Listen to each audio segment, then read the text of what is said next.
हैं। तो चलिए खेती के सबसे बड़े रहस्य को सुलझाने की शुरुआत करते हैं। सबसे पहले बहुत ही सरल और देसी भाषा में यह समझना जरूरी है कि आखिर यह जीएम यानी जेनेटिकली मॉडिफाइड बला है क्या। किसान भाइयों, इस सृष्टि में हर जीव, चाहे वह पौधा हो, जानवर हो या इंसान हो, उसके शरीर के अंदर एक बहुत ही सूक्ष्म नक्शा होता है। इसे विज्ञान की भाषा में डीएनए कहते हैं। यह डीएनए ही तय करता है कि नीम का पेड़ कड़वा होगा और आम का पेड़ मीठा होगा। यह डीएनए तय करता है कि मछली पानी में सांस लेगी और इंसान हवा में। कुदरत ने हर जीव के बीच एक दीवार बना रखी है। एक प्रजाति दूसरी प्रजाति से मिलन नहीं कर सकती। एक टमाटर का पौधा कभी मछली के साथ संबंध नहीं बना सकता। लेकिन पिछले कुछ दशकों में वैज्ञानिकों ने कुदरत की इस दीवार को तोड़ दिया है। जीएम तकनीक का मतलब है प्रयोगशाला के अंदर जबरदस्ती एक जीव के गुण को निकालकर दूसरे जीव में डाल देना। इसे एक उदाहरण से समझिए। मान लीजिए वैज्ञानिकों ने देखा कि एक ठंडा देश है जहां बर्फ गिरती है। वहां एक मछली पाई जाती है जो बर्फ के पानी में भी जिंदा रहती है।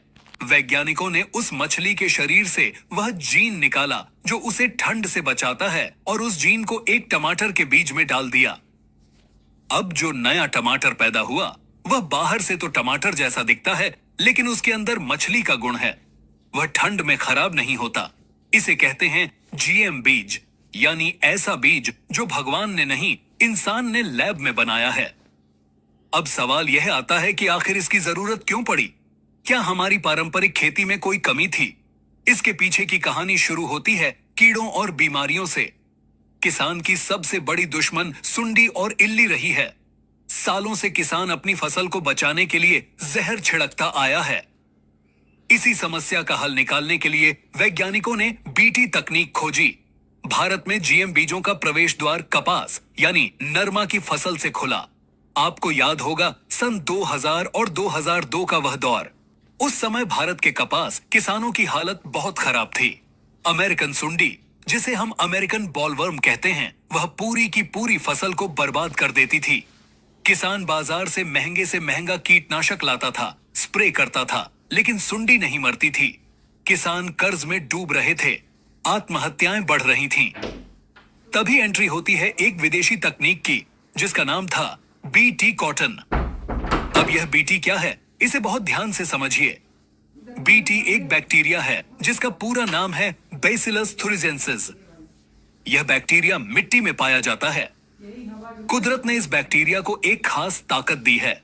यह अपने शरीर में एक विशेष प्रकार का प्रोटीन बनाता है जो कि एक जहर है, लेकिन यह जहर इंसान या जानवर के लिए नहीं, बल्कि सिर्फ और सिर्फ सुंडी और इल्ली के लिए जानलेवा है।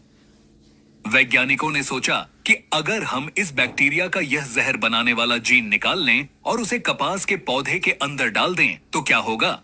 उन्होंने ऐसा ही किया और नतीजा यह हुआ कि कपास का पौधा खुद जहर की फैक्ट्री बन गया। पहले हम ऊपर से जहर छिड़कते थे, अब जहर पौधे के हर पत्ते, हर फूल, हर टिंडे और हर रेशे में मौजूद था। जैसे ही खेत में सुंडी आती और कपास का एक छोटा सा पत्ता भी खाती तो वह जहर उसके पेट में चला जाता। सुंडी का पेट फट जाता और वह तड़प कर मर जाती। शुरुआत में यह किसी चमत्कार जैसा लगा। 2002 के बाद जब किसानों ने बीटी कॉटन लगाना शुरू किया तो पैदावार एकदम से बढ़ गई। दवाइयों का खर्चा लगभग खत्म हो गया। भारत देखते ही देखते दुनिया का सबसे बड़ा कपास उत्पादक देश बन गया। किसानों को लगा कि उन्हें अलादीन का चिराग मिल गया है। बीज कंपनियां मालामाल हो गईं। प्रकृति को आप कभी भी पूरी तरह नहीं हरा सकते। जीव विज्ञान का एक नियम है अनुकूलन, यानी ढल जाना। जब हम किसी कीड़े को मारने के लिए एक ही हथियार बार बार इस्तेमाल करते हैं तो वह कीड़ा उस हथियार के खिलाफ अपनी ढाल बना लेता है। बीटी कॉटन के साथ भी यही हुआ। गुलाबी सुंडी यानी पिंक बॉल वर्म। आज स्थिति यह है कि गुलाबी सुंडी बीटी के जहर को पचा जाती है। उसे उस जहर से कोई फर्क नहीं पड़ता। परिणाम क्या हुआ? आज किसान भाई बाजार से बीटी कॉटन का पैकेट खरीद